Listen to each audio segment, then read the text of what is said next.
অনু audio ফিল্মসের নিবেদনে আজকের গল্প রাত গভীর, রচনায় হরিনারায়ণ চট্টোপাধ্যায় এবং গল্পটি নেওয়া হয়েছে হরিনারায়ণ চট্টোপাধ্যায়ের ভয় সমগ্র বইটি থেকে। গল্প পাঠ ও প্রধান সূত্রধর আমি দীপ। শুরু হচ্ছে আজকের গল্প রাত গভীর।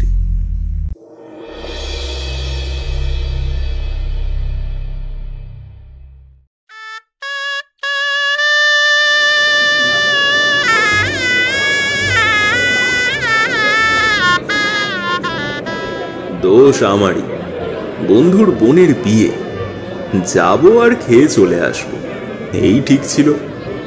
কিন্তু গিয়েই মুশকিলে পড়লাম।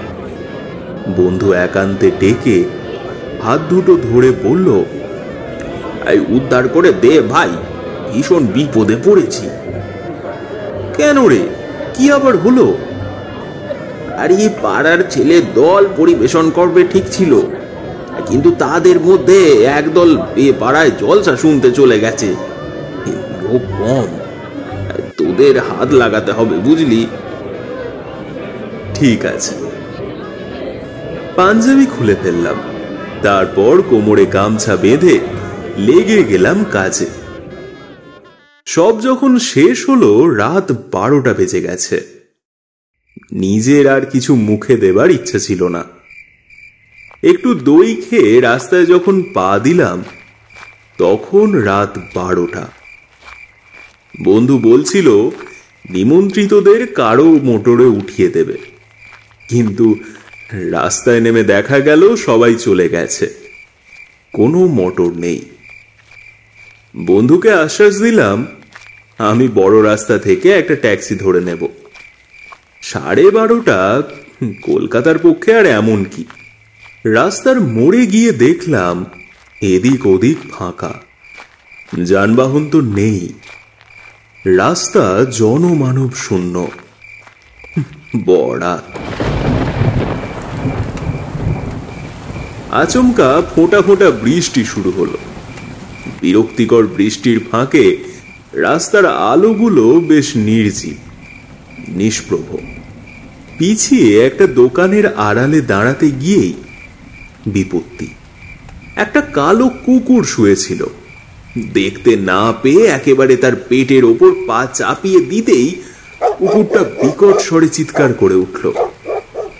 গেছি রে বাবা, লাফিয়ে রাস্তার কাছে আসতেই চোখে পড়ে গেল অনেক দূরে একজোড়া আলো এগিয়ে আমার দিকেই আসছে।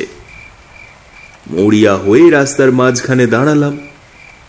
বাস, লরি, ট্যাক্সি, প্রাইভেট গাড়ি, যাই হোক না কেন দুহাত তুলে থামাবো।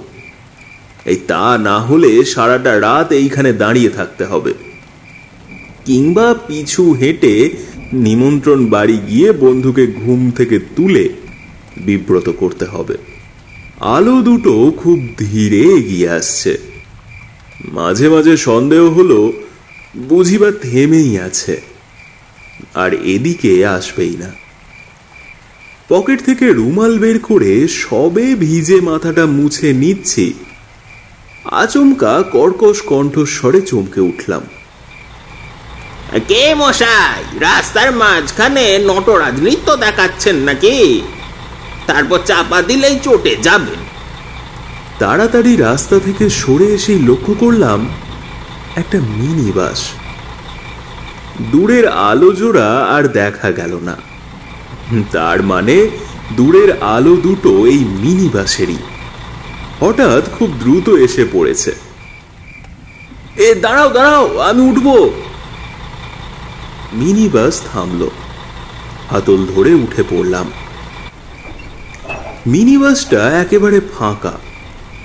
অবশ্য এই মাঝরাতের পরে যাত্রী আর পাবে কোথায়। পিছনের সিটে বসে স্বস্তির নিঃশ্বাস ফেললাম। মাথাটা ভালো করে মোছা হয়নি, কোচার খুঁট খুলে জোরে জোরে মুছে নিলাম। আমার আবার সর্দির ধাত, মাথায় জল বসলেই বেদম কাশি শুরু হয়। মুখ তুলে দেখলাম একটা ছোকরা আমার হাতে টোকা দিচ্ছে। এই দাদা, টিকিটটা করবেন। কথাটা বলেই বুঝতে পারলাম ঠিক বলিনি। দিনের বেলা যা রেট, এই মাঝরাতে দুর্যোগে সেই রেট থাকবে তা কখনো হতে পারে? বাড়তি পয়সা বোধহয় ড্রাইভার কন্ডাক্টরের পকেটে যাবে।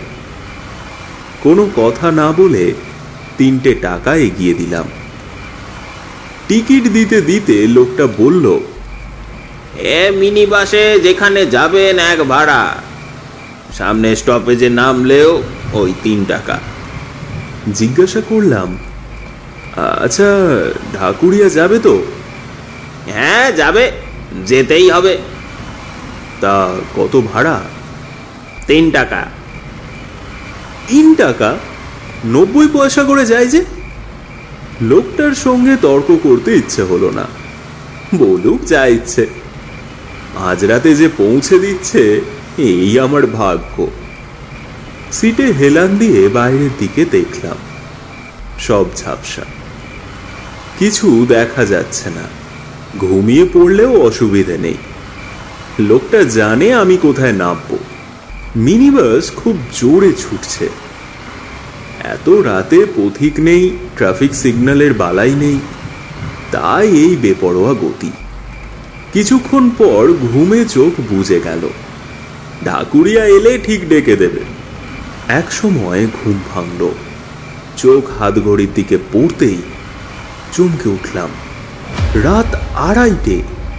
মিনি বাস একভাবে ছুটছে। জিজ্ঞাসা করার জন্য এদিক ওদিক দেখেই অবাক হলাম। যেভাবে মিনি বাস ছুটছে এতক্ষণে ঢাকুরিয়া পৌঁছে যাবার কথা। মিনি বাস খালি, কেউ কোথাও নেই। ও মশাই, শুনছেন? ঠিক রুটে যাচ্ছেন তো? ঢাকুরিয়া পিছনে ফেলেলেন নাকি? কোনো উত্তর নেই। আশ্চর্য, গেল কোথায় লোকটা? আমি যখন ঘুমিয়ে পড়েছিলাম তখন বোধহয় মিনি বাস থামিয়ে লোকটা নেমে গেছে, কিন্তু এভাবে মাঝপথে কি নেমে পড়তে পারে? ঝড়ের বেগে মিনি বাস ছুটছে। মনে হচ্ছে মাঝে মাঝে চাকাগুলো যেন রাস্তায় ছুটছে না। ঢাকুরিয়া কখন পার হয়ে গেছে? নিচু হয়ে দেখলাম দুপাশে ঘন জঙ্গল, জোনাকির বাহার। শহর ছাড়িয়ে গাঁয়ের মধ্যে দিয়ে কোথায় চলেছে মিনি বাস। আমি এগিয়ে সামনের সিটে গিয়ে বসলাম। ঝুঁকে পড়ে ড্রাইভারকে বললাম, দাদা কোথায় চলেছেন? জায়গাটার নাম কি? ড্রাইভার পিছন ফিরল না। গম্ভীর গলায় বলল, আমি বলবো কি করে? কন্ডাক্টর ঘন্টা না দিলে আমি বাস থামাই কি করে? কিন্তু ঘন্টা দেবে কে? কন্ডাক্টর তো কখন নেমে গেছে। এবার ড্রাইভার পিছন ফিরল। এই পেঁচি ভূতগুলোর কথা আর বলবেন না মশাই। এই আছে এই নেই, এদের সঙ্গে একসঙ্গে কাজ করাই ঝকমার। আমার মেরুদণ্ড বেয়ে শীতল প্রবাহ, সমস্ত শরীর কেঁপে উঠল থরথরিয়ে। মানুষ নয়, নরকঙ্কাল। চোখের দুটো গর্তের মধ্যে লাল আলোর শিখা। কথা বলবার সময় দাঁতগুলো মড়মড় করে উঠল, গলা দিয়ে ভয়ার্ত স্বর বের হলো, আপনি? আবার ড্রাইভার হেসে উঠল। দুহাতে পাশা নড়লে যেমন শব্দ হয় তেমনই আওয়াজ। কঙ্কাল হাত দিয়ে ড্রাইভার একটা পইতা তুলে ধরল।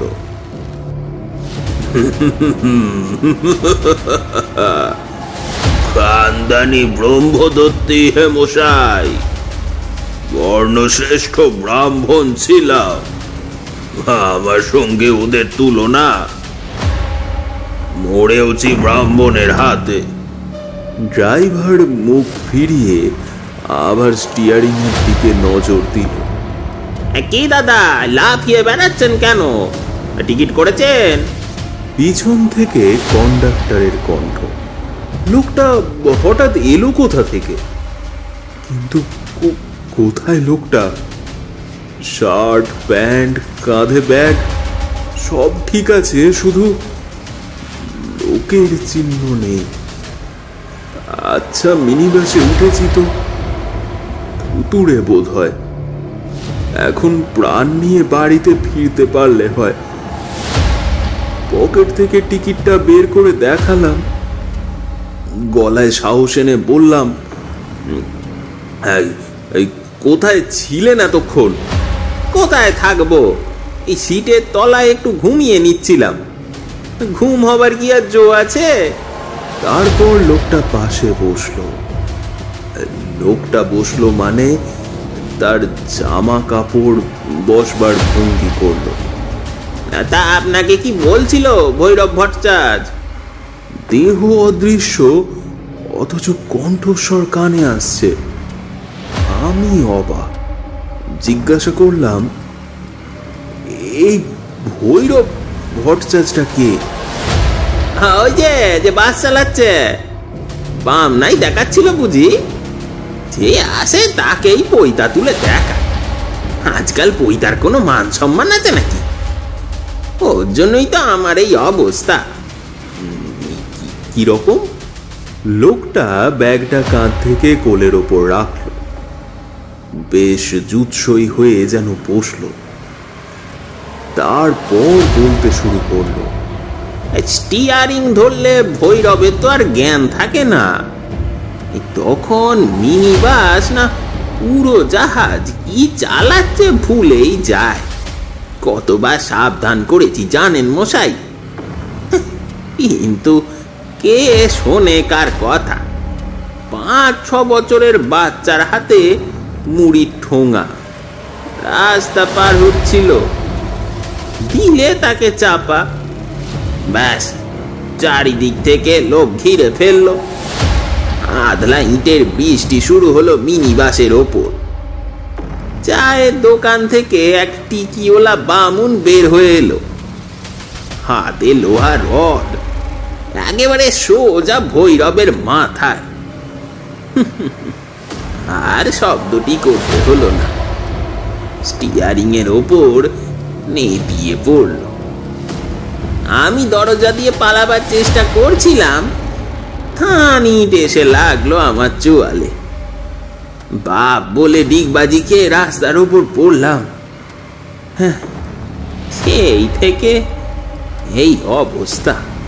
ভৈরব বামুনের হাতে গেছে, নিজে বামুন, তাই ব্রহ্মদত্তি। আর আমি। কথার শেষ হলো না।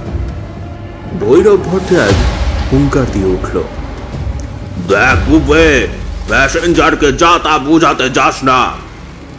তুই তো বললি সব ঠিক আছে, চালাও জোরে, বাবুদের অফিসে দেরি হয়ে যাবে। খবরদার, কপালের নিচে এমন ড্যাব ড্যাবে একজোড়া চোখ রয়েছে কিসের জন্য? রাস্তার লোকজন দেখতে পাও না? আমি বলবো তবে থামবে? এবার ওদের চেহারা দেখা গেল। চেহারা মানে কঙ্কাল, চেঁচামেচি, হইচই, শেষকালে হাতাহাতি। সর্বনাশ! ভৈরব ভট্টাচার্য স্টিয়ারিং ছেড়ে বাসের ভিতরে হাত বাড়ালো। আজ তোর একদিন কি আমার একদিন। একবার ইটের ঘায়ে কাবার হয়েছিস, এবার আমার হাতে মরবি। গুপেও আস্তিন গুটিয়ে রুখে দাঁড়ালো। আঙুলের হাড়গুলো মরমর করে উঠল। ব্যাগটা ছুঁড়ে ফেলে দিল বাসের মেঝের ওপর। বেশ বেশ, হয়ে যাক। দাদা বলে এতদিন কিছু বলিনি, তো আর মানুষ নই যে মিথ্যে কথা সহ্য করব, অপমান গায়ে মাখবো। দেখি কার হারে কত শক্তি আছে, চলো। আমি মহা মুশকিলে পড়লাম। দুই কঙ্কালের মাঝখানে আমি। লড়াই হলে বেশিরভাগ চোট আমার ওপর দিয়ে যাবে।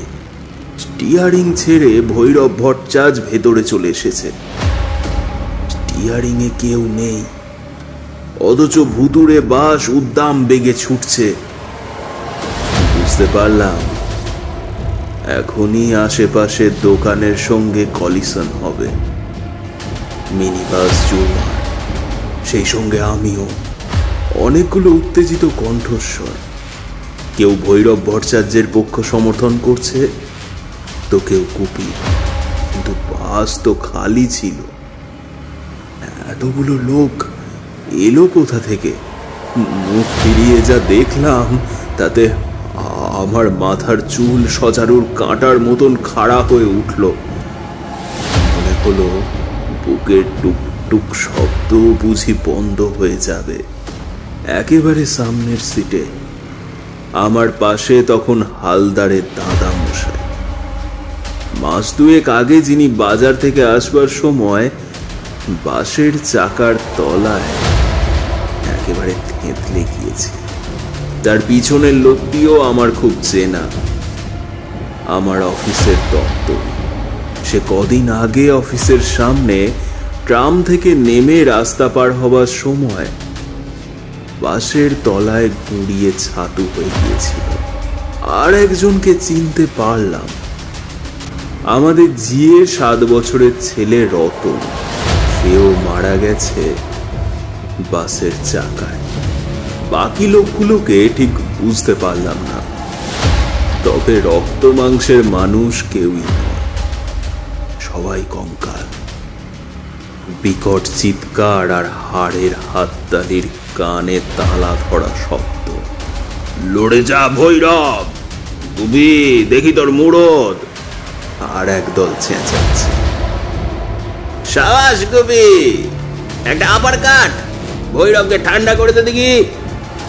একবার ভাবলাম যা থাকে কপালে, বাস থেকে দিয়ে 1 লাফ। কিন্তু ছুটন তো এই বাস থেকে লাফ দিলে নির্ঘাত মৃত্যু। তাছাড়া নাম্বার জায়গা আটকেই তো যত মারামারি। হঠাৎ প্রচন্ড একটা শব্দ, মনে হলো মিনি বাসটা 2 হাতে তুলে কে যেন আছড়ে ফেললো। কতক্ষণ পড়েছিলাম জানি না। জ্ঞান হতে ব্যাঙের কর্কশ ঐক্যতান কানে এলো। হাড়ের খটাখট, কলকবজার ঝনঝনা। সব লোকগুলো বুঝি তালগোল পাকিয়ে গেল। আমি বিদ্যুৎ গতিতে ছিটকে বাইরে গিয়ে পড়লাম। বুঝতে পারলাম দেহের কোথাও চোট লেগেছে। হাত বুলিয়ে দেখতে গিয়ে চমকে উঠলাম। 1 তিল মাংস কোথাও নেই, কেবল হাড় আর হাড়। স্বপ্ন দেখছি নাকি? চোখে হাত দিতেই হাত ভিতরে ঢুকে গেল। চোখ নেই, বিরাট 2টি গর্ত। অনেক কষ্টে কঙ্কাল দেহটা নিয়ে উঠে দাঁড়ালাম।